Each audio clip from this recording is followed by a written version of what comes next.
This is the story of a 30-year search by U.S. intelligence agencies to perfect mind control.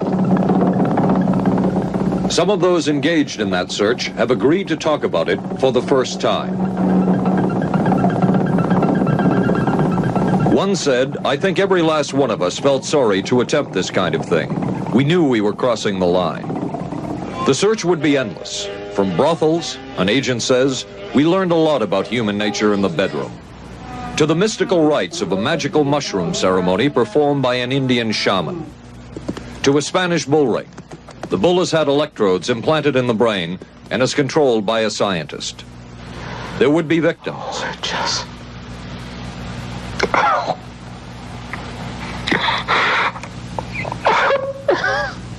One intelligence agency tried to peel this man's mind back to reveal its deepest secrets. I'll live through it. This man worked on some of these programs. He would write of his work, "It was fun, fun, fun." This is the story of the search for mind control. ABC News Close-Up, Mission Mind Control. With ABC News correspondent Paul Altmaier. We are not professing to tell you the complete story of these activities. We are professing to tell you the complete story that we know. Right. But these records that we've uncovered don't tell the story. They tell pieces of it. This is a story that has been told in bits and pieces. This is an attempt to pull most of it together. We know we don't have the full story. We do, however, have some striking new revelations and insights. The story begins here, just off the nation's front yard, the Mall. The buildings behind me were the headquarters for the World War II Office of Strategic Services. It was here that the first halting steps toward mind control began. The shaper and molder of OSS was General Wild Bill Donovan. He said of his group's work, "We may have made mistakes, but we were not afraid to try things that were never done before." In this anything-goes atmosphere, Donovan appointed this man, Stanley Lovell, a Boston industrialist, to break new ground in many scientific and technical fields. Donovan called Lovell his Dr. Moriarty, after the fiendish professor in Sherlock Holmes. Lovell liked the name and posed for this Saturday Evening Post photo. He later wrote of his OSS job that it was, quote, "to stimulate the PEC's bad boy beneath the surface of every American scientist and to say to him, throw all of your normal law-abiding concepts out of the window. Here's a chance to raise merry hell." It was in this atmosphere that the search for mind control began.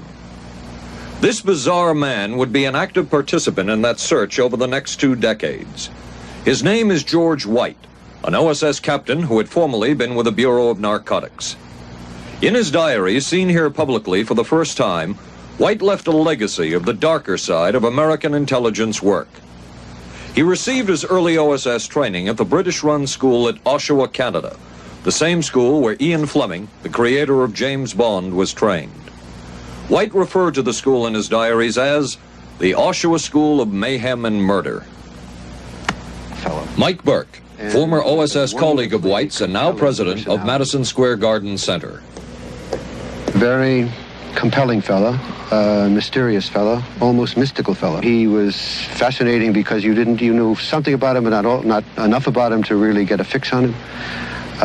He also knew a great deal about the swifter elements of society, the gamier side of life, and he was very impressive in his technical knowledge of the underworld, so to speak. He said, one of our men gets beat up. He says, you have to act real fast and teach these guys a lesson. Charles Siragusa, a former narcotics officer and friend of White's. He'll come around, he says, and break your kneecaps. And with that, one guy laughed, and George would always have little Billy with him. And this one guy sort of naked. George White turned around and whapped him across the neck with it. Then he picked up a pool stick and started beating everybody up. He made his point. And he made his point. George White was not a man of understatement or subtleties.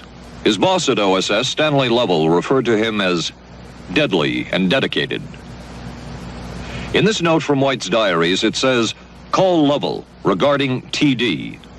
TD was a rather transparent cover for Truth Drug.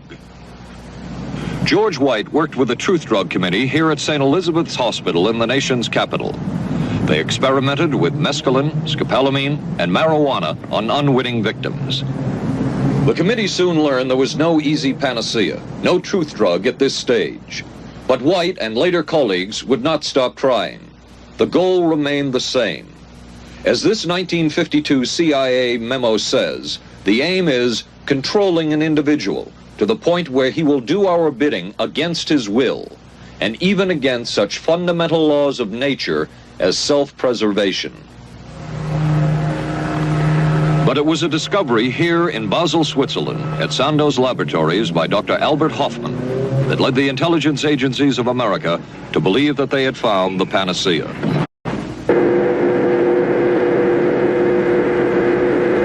The discovery was lysergic acid diethylamide, LSD.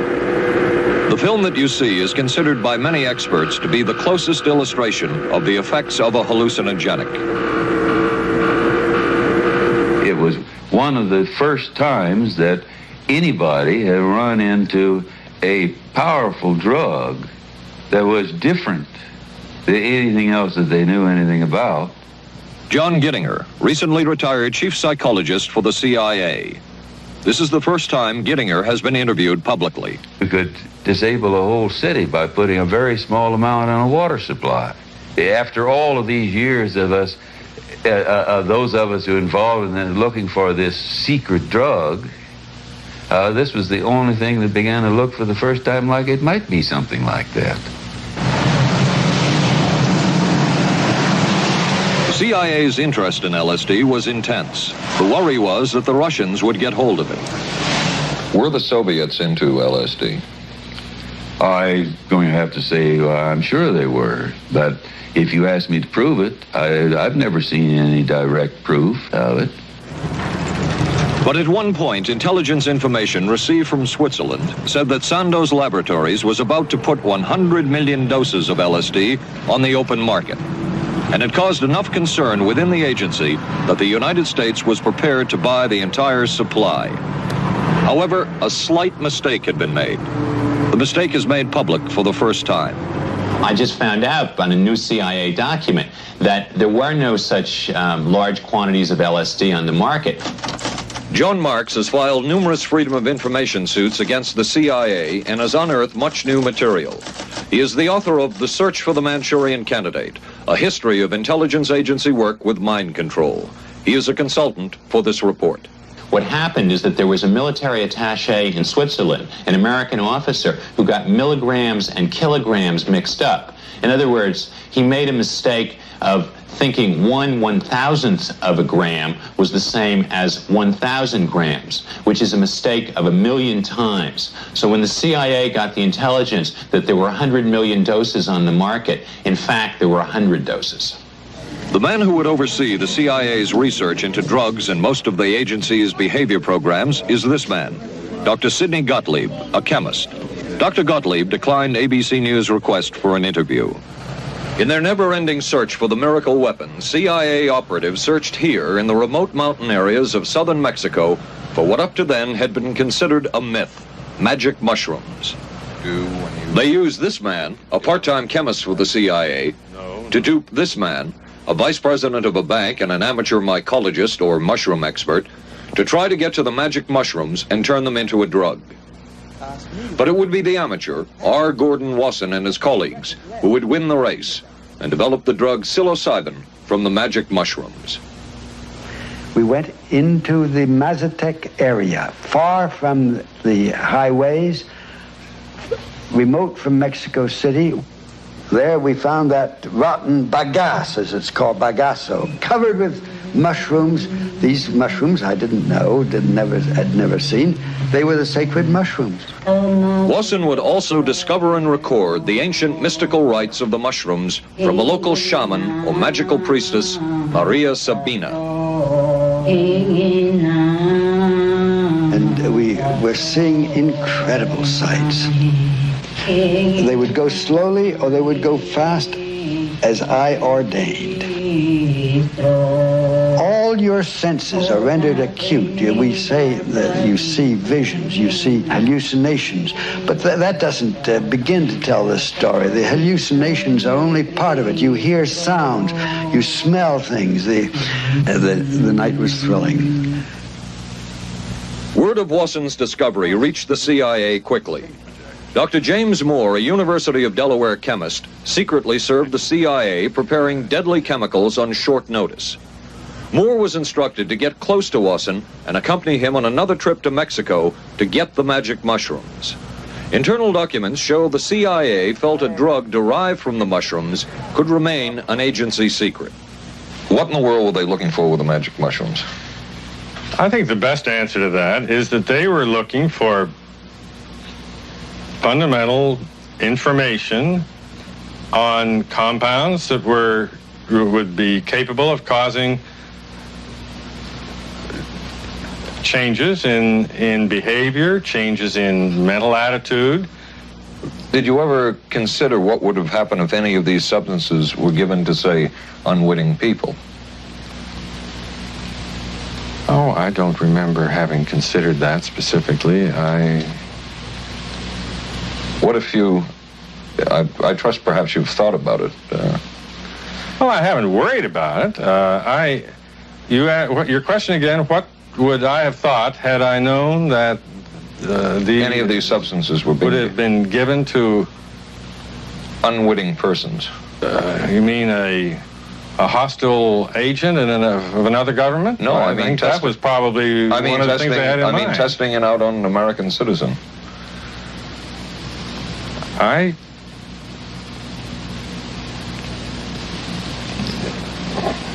I guess I must seem very, very cold-blooded about this, but I don't recall ever having been very much preoccupied with that issue. But many drugs were tested in this way. A decision was made at the highest levels of the CIA to do testing on unwitting Americans. As one CIA document says, such testing would be operationally realistic. A former CIA official who worked on these programs describes for the first time how the decision was made. He did not wish to be filmed or recorded. Thus his remarks are read by someone else. I think every last one of us felt sorry to attempt this kind of thing. We knew we were crossing the line. Every decent kid knows he shouldn't steal, but he does it sometimes. We knew damn well we didn't want anyone else to know what we were doing. The decision was made to do testing on unwitting victims. It was decided they should be on the fringes of society because they were most vulnerable. It was the borderline underworld, prostitutes, drug addicts, and other small-timers who would be powerless to seek any kind of revenge in case they found out. And as their predecessors had a decade earlier, the CIA turned to George White for help. White was now a high-ranking narcotics official, and by this time, the stories about George White were legendary. So the waiter says, "You may help you, monsieur?" And George White was busy talking with me. I paid no attention to the waiter, so the waiter tapped him on the shoulder, says, "May I help you, monsieur?" George White turned around, whipped his gun out, and stuck it in the guy's face like this in this crowded restaurant. George White did not mind bending the law, and he knew the street well. He was the ideal choice for what the CIA had in mind. We were Ivy League, white, middle class. We were naive, totally naive about this, and he felt pretty expert. He knew the whores, the pimps, the people who brought in the drugs. White set up so-called safe houses for the CIA in New York, here in Greenwich Village, and later in San Francisco, in this hotel, and in an apartment atop Telegraph Hill with a commanding view of San Francisco Bay. While the existence of these safe houses was disclosed last year, details of what took place within them has not been told. A former CIA official who worked in the safe houses reveals that they were used not only for drug testing, but to study sexual behavior and how it could be used to manipulate people. We did quite a study of prostitutes and their behavior. How do you take a woman who is willing to use her body to get money out of a guy to get him to talk about things which are much more important, like state secrets? We learned a lot about human nature in the bedroom.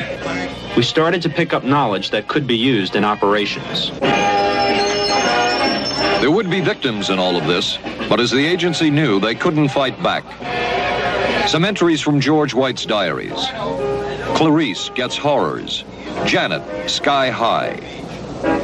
As one agency memo says, we have no answer to the moral question. The safe houses were not the only testing grounds. Millions of dollars would be spent on LSD research at universities throughout the country. And word would begin to spread on campus about this so-called mind-blowing drug. And suddenly, there was the counterculture of the 60s. I give the CIA a total credit for sponsoring and initiating the entire consciousness movement, counterculture events of the 1960s. Dr. Timothy Leary, the 1960s Johnny Appleseed of LSD. The CIA funded and supported and encouraged hundreds of young psychiatrists to experiment with this drug. The fallout from that was that the young psychologists began taking it themselves, discovering that it was an intelligence-enhancing, consciousness-raising experience. I know that some of the studies in which the CIA had supported used as subjects people who later became strong proselytizers of LSD. So, in that sense, yes, I think it did sustain the perpetuation of the use of the drug. And it's rather ironic, isn't it?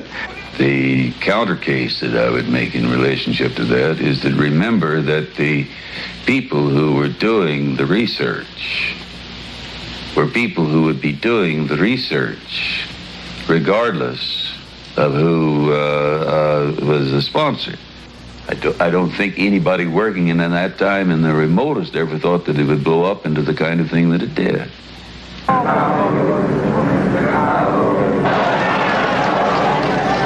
History will judge the role of the CIA and other intelligence agencies in unwittingly contributing to the counterculture of the 60s through their intense interest in LSD and other hallucinogenics. ABC News Close-Up will continue in a moment. One can get sidetracked by the so-called glamour and mystery of espionage work or by the exotic qualities of some drugs. But what you can't lose sight of is what all of this would mean in terms of individual human beings. There would be deaths, there would be long-lasting and harmful effects. The best-known case is that of this man, Frank Olson, a chemist employed by the Army Chemical Corps, who in 1953 was slipped LSD unknowingly at a meeting with CIA officials.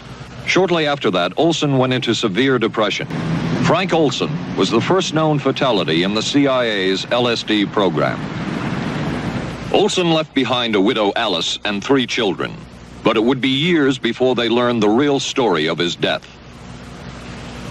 Shortly after his suicide, Alice Olson was visited by Dr. Sidney Gottlieb, the man who had administered the drug, and by Robert Lashbrook, his deputy, who was the last person with Frank Olson the night of his death. It was probably to check me out and see whether I was handling myself and handling the situation, whether I was hysterical. And I'm sure they left the house feeling ever so much better because I had been gracious and hospitable to them, so that I must have played right into their hand and made them feel fine. 23 years later, how did you feel about that meeting? My anger was unbelievable at how I had been duped for this length of time, and the anguish which was unnecessary. Anyone who knew during all of those years never told Alice Olson the real story of her husband's death. She would discover it by accident more than 2 decades later. In essence, it was a 22-year-long cover-up. Lyman Kirkpatrick was Inspector General of the CIA at the time of Frank Olson's death. But had not the Olson case occurred within the secret confines of the CIA, would not this case have been a prosecutable case? Perhaps manslaughter? I would think very definitely prosecutable, and certainly from the point of view of Mr. Olson, why it should probably have been actionable. Frank Olson's suicide slowed down the CIA's testing of LSD and other drugs, but only momentarily. The CIA was not the only government agency interested in the possibilities LSD and other drugs presented for mind control. The Army Chemical Corps first started working with the CIA and then branched off on its own. It too tested drugs on unwitting victims, and a death would result. The case of this man, Harold Blower, a tennis pro, seen here with his daughter Elizabeth, is well known. In 1953, Blower was a private patient at the New York State Psychiatric Institute. He was given 5 injections of a mescaline derivative that was being tested secretly for the Army Chemical Corps. With the 5th injection, Harold Blower died. As with the Olson case, a 22-year cover-up followed, until finally the Army admitted the real details of Blower's death. Since the initial news stories of Harold Blower's death, close to 5,000 documents, previously classified, have been released by the Army and obtained by ABC News. They provide valuable insight into Army activities at the time of Blower's death and where the Army went from there with their own drug testing program. From a previously classified deposition of Dr. James Cattell, who administered the mescaline derivative, on the purpose of the drug testing, to produce symptoms similar to those that you see in schizophrenia, on how much the patient knew about all this. We didn't delineate all the possibilities of what might happen because then you contaminate your experiment. Cattell then relates that he never even knew what drug he had given Harold Blower because of the secrecy of the Army experiments. We didn't know whether it was dog piss. This was secret. This was a secret. We weren't in on it. We asked Blower's daughter Elizabeth for her reaction. What? How can anybody react to that? I mean, that is so far from what you'd expect from a human being, never mind a doctor, never mind a professional specialist who's supposed to care about people's minds. It's unbelievable. A suit filed by Elizabeth Barrett against the Army Chemical Corps is now pending in federal court. Other Army experiments continued on mental patients around the country. Work done at the Tulane Medical Center in New Orleans involved several drugs, hallucinogenics, and electrodes implanted in the brain. The chief researcher was Dr. Russell Monroe, now head of the psychiatry department at the University of Maryland. These are various progress reports written by Dr. Monroe and recently obtained by ABC News. From one of the progress reports, a report of a woman who had electrodes implanted in the brain and was then given LSD and other drugs. She became agitated, cried, lapsed into a trance-like state.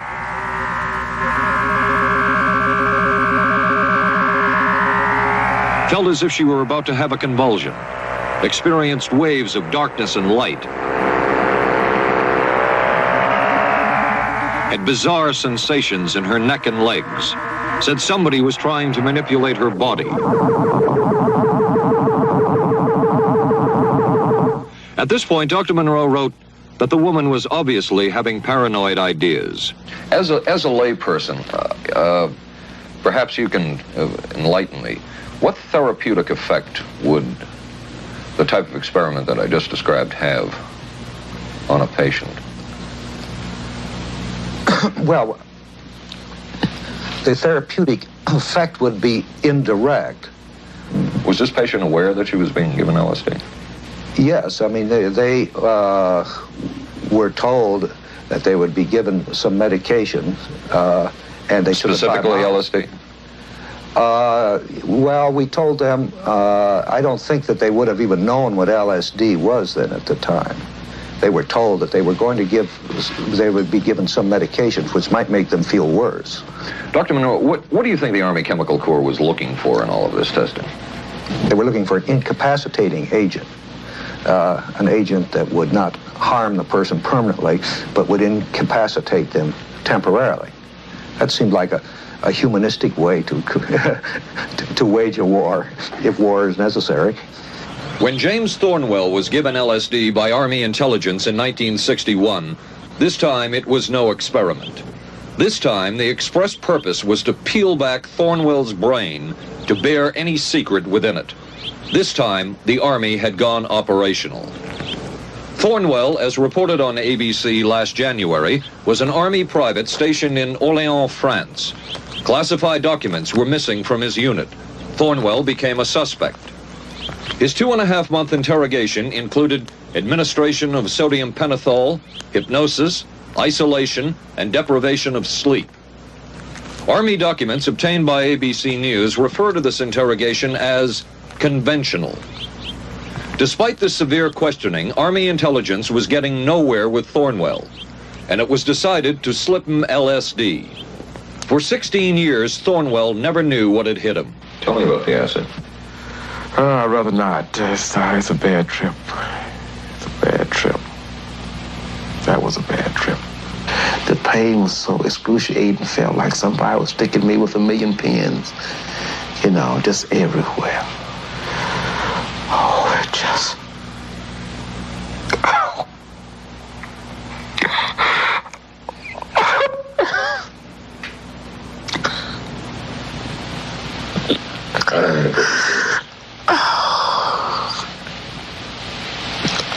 Do you want to stop for me?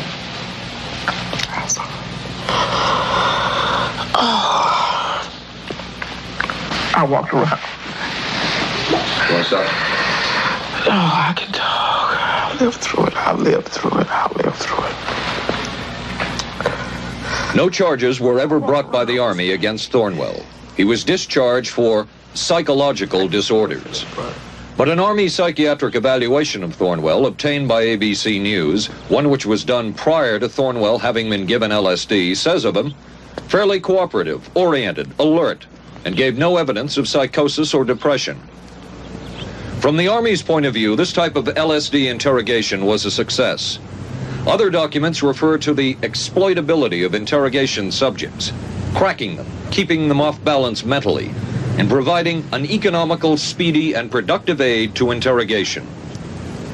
From James Thornwell's point of view, it was no success. Thornwell still has serious problems.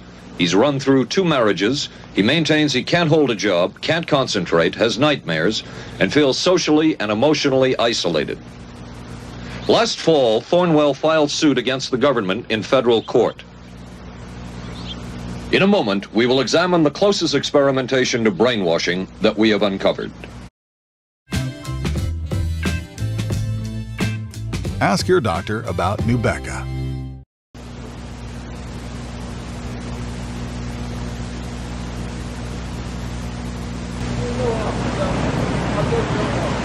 By far, the most chilling experiments we have uncovered took place at this Gothic estate called Ravenscrag, halfway up Mount Royal in Montreal. It houses the Allen Memorial Institute of Psychiatry of McGill University. It was here that the CIA funded a series of experiments, severe experiments. The work was done by the Institute's then director, Dr. Ewan Cameron. It is the closest experimentation to brainwashing yet disclosed. His work, unprecedented in psychiatry, consisted of 3 areas which he called sleep therapy, psychic driving, and the ultimate depatterning. Dr. Maurice Dongier, current head of the Allen Memorial Institute. In his psychic driving, so-called type of therapy, he would give the patient intensive electric treatment in order to make the patient regress deeply, become forgetful, and then he would attempt to implant new ideas in the mind of the patient. Now, to a layman, it would appear that Dr. Cameron was trying to take the slate and wipe it clean, the slate being the mind. In other words, brainwashing. Exactly, that's a very good comparison. Brainwashing. Yes, if you like. Val Orlico of Winnipeg, Canada, the wife of a member of the Canadian Parliament, was a patient of Dr. Cameron's. She entered the Allen Memorial Institute because of severe depression. She describes for the first time publicly the LSD therapy and psychic driving treatment that she was given by Dr. Cameron. And then the drug began to take hold very rapidly because it was an IV injection. And things became very furry and very frightening. and had a lot of sensations that it's very difficult to recall. Nobody explained it to me. Nobody ever asked me if I was willing to do it or anything. He had this feeling that he would be able to get through the resistance of illness and to reach deep changes very quickly. Did he? I don't think that when you look at that in retrospect, the hopes that he had have been in any way fulfilled. But Cameron would plunge on. The next step was what he called psychic driving. This involved almost endless tape-recorded messages and more drugs for the patient. Cameron wrote that this was the way to make direct controlled changes in personality. I thought this was the coldest and most impersonal treatment that anybody could give to anybody in the world. And I became more and more despondent and more angry. The most severe technique Cameron used was de-patterning. He described it as breaking up the existing patterns of behavior by means of intensive electroshock therapy with prolonged periods of sleep. He carried out these experiments in something he called the sleep rooms. People in there were like babies. They cried and they were very disoriented. And we were very afraid of the sleep room. We used to walk very carefully against the side of the corridor that was opposite the sleep room with our backs to the wall when we'd go by. Cameron used this combined sleep electroshock treatment on patients as long as 30 days. One patient he kept asleep for 65 days. Cameron retired, and his successor, Dr. Robert Cleghorn, ordered a follow-up study on the patients treated with Cameron's de-patterning method. It showed that it was no more beneficial in its result than the use of more conservative methods. But the follow-up study showed that 60% of those who had been de-patterned still had amnesia for periods of anywhere from 6 months to 10 years. That's quite a memory loss, isn't it? That is a memory loss. Indeed it is. It's I think, more than desirable. In retrospect, does Dr. Cameron's experimentation and his treatment appear harsh? I would say yes. I mean, this forceful type of approach that I was describing to you is definitely, it can be said that it's harsh. I wouldn't call it harsh. I would say it was harder on the staff than it was on the patients, because these people had to be fed and they had to be cared for and they had to be given sufficient fluid and food and toileted and so on and so forth. It was a very difficult thing for the staff to follow these patients properly and see that they did well. Well, I'm glad he was concerned for the staff. But damn it all, I wouldn't. I could have maybe had a different kind of life. And that makes me angry and sad, and I don't know how to explain how I feel, really. I just. How did you feel when you learned that Dr. Cameron's experimentation was financed by the CIA? Well, I thought, I can't even use the word that I thought, because I thought, that bastard. And he was too smart. He knew who he was working for. And, excuse me, but I just can't, sometimes I can't believe it. And yet I know it's true. If you had the opportunity to say something to the people at the Central Intelligence Agency who financed this study, what would you say? I realize the CIA is a very important organization and they have a very important job to do. But God, it surely doesn't have to be done on people who are totally incapable of knowing what's happening or having any defense against it. And I can't imagine the mentality of people who would do this. I just can't. As for Dr. Cameron, he died in 1966 while mountain climbing. A colleague wrote of Cameron, "For him, the ends justified the means. And when one is dealing with the waste of human potential, it is easy to adopt this stance. Dr. Cameron seemed ideally suited for what the CIA had in mind.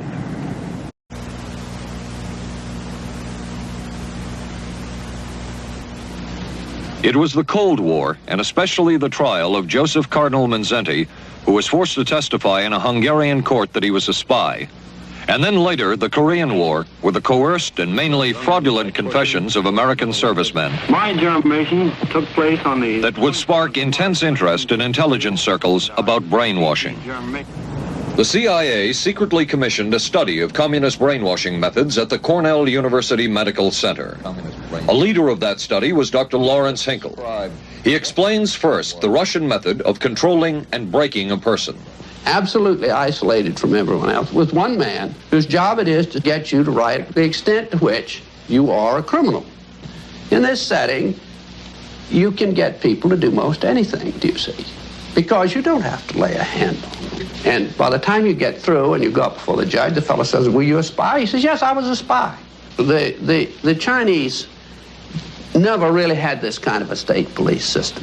They would get him in, and all this fellow does is ask you to write, rewrite, and talk to him about your whole life.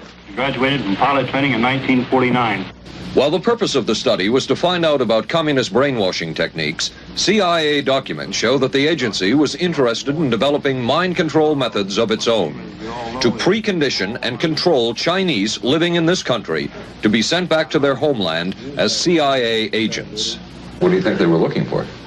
Well, I think they weren't looking for agents or anything like that. Yet the agency's perception of the work you were doing, in CIA documents we have examined, it says that the project that was being done here, they intended to use everything learned about the new agents to induce them to, quote, to perform acts of a complex, purposeful nature. Yeah, but that was the never effects done. of which may be out of keeping with the individual's previous That sort behavior. of thing was never done. Those people were not, that was, when they first came here, the first people they sent up to see us, you see, were operational type people from the CIA with some rather wild ideas. Okay, this is their perception of it, if I could just continue. No, it wasn't their perception of it either. No, it wasn't. Dangerous to his being, contrary to any previous consciously expressed intentions and interests, contrary to the good of the individual, and subversive to the goals for which he is consciously working. I understand all this talk. But the situation was, you see, those things were never done because of wise people on both sides. We not able to do this nor interested in it. They were, though. Some of the low-level people were, but the high-level people were not, to tell you the truth. But documents clearly show that the CIA was attempting to develop agents over whom they had as much control as possible. Agents who would perform tasks contrary to their own good. Normally conditioned American who's been trained to kill and then to have no memory of having killed. His brain has not only been washed, as they say, it has been dry cleaned. Is a Manchurian candidate, controlled by others to do things against his will, possible? It was a remarkable film because, as far as I'm concerned, it made something totally impossible seem absolutely credible. I would say the answer is yes, but there are many qualifications to that. Dr. Milton Klein, a psychologist, a clinical and experimental hypnotist, and unpaid consultant to the CIA. The qualifications would be the subject selected to produce the kind of behavior that you wish, the amount of time, the procedures that are utilized, and the motivations of the people who are designing, executing, and administering the procedures. You're asking whether an individual can be, under hypnosis, influenced, coerced, persuaded, shaped to perform an antisocial act, or a destructive act, or an act of violence. My answer would be yes. Captain Marco, will you be good enough to lend Raymond your pistol, please? Yes, ma'am.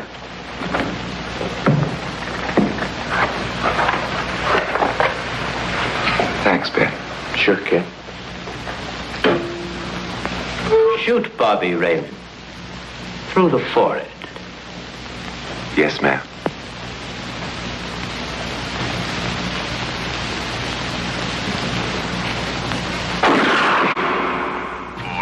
How valuable a tool can hypnosis be in the intelligence field? None whatsoever. It has absolutely no use because nobody's ever been able to do that I know of, do it in an operationally feasible way. I'm not in any way saying that hypnosis doesn't take place. I'm not saying there's nothing to it. I would say that most government agencies concerned with intelligence operations have been looking to hypnosis as a tool for a variety of purposes, one of which is to carry out and to execute certain intelligence operations on a basis where they would not have to rely completely on some of their own emotional reactions. Actually, would that entail murder? It could, if you consider that an act of killing someone under circumstances of war is murder. I think one has to define what that means. Under circumstances of peace? Under circumstances of peace, it would be murder. Another former CIA agent says that Fidel Castro at one time was considered as a possible target for a Manchurian candidate. Castro was naturally our discussion point.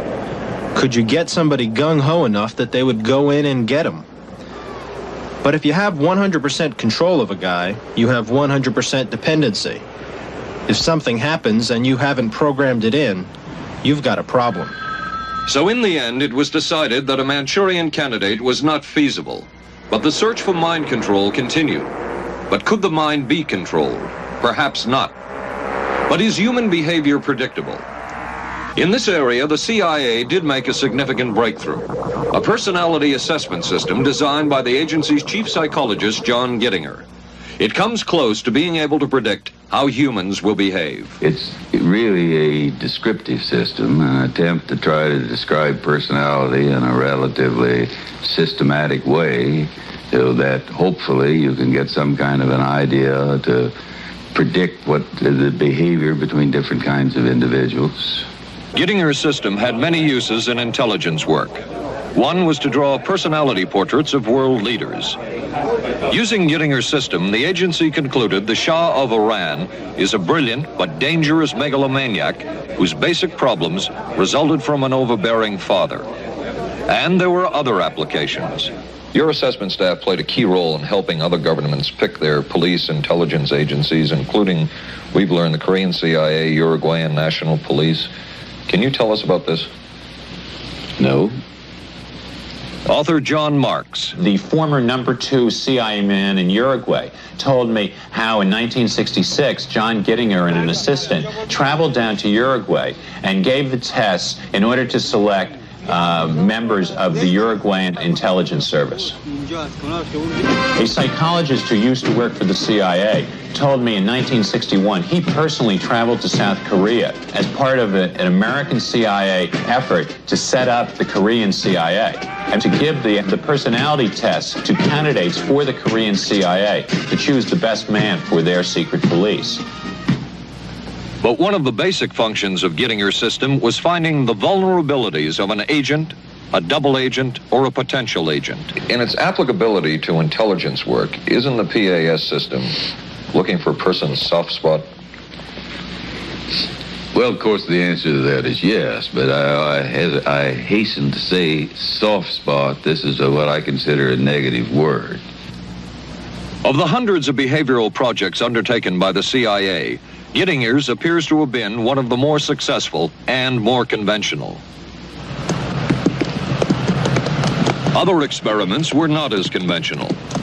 Neurophysicist Dr. Jose Delgado was financed by the Office of Naval Research. In this experiment, the bull is sedated. Electrodes are implanted in its brain. Delgado transmits an electronic impulse to the center of the bull's brain. Dementia is now known as type 3 diabetes, according to the Mayo Clinic, where doctors have made a shocking discovery that changes everything we know about memory loss and mental decline. So if you or a loved one is often forgetting things or suffering with brain fog, then you must see this. After 3,400 brain scans and years of clinical research, an award-winning brain health expert has just revealed Delgado has remote control of the animal.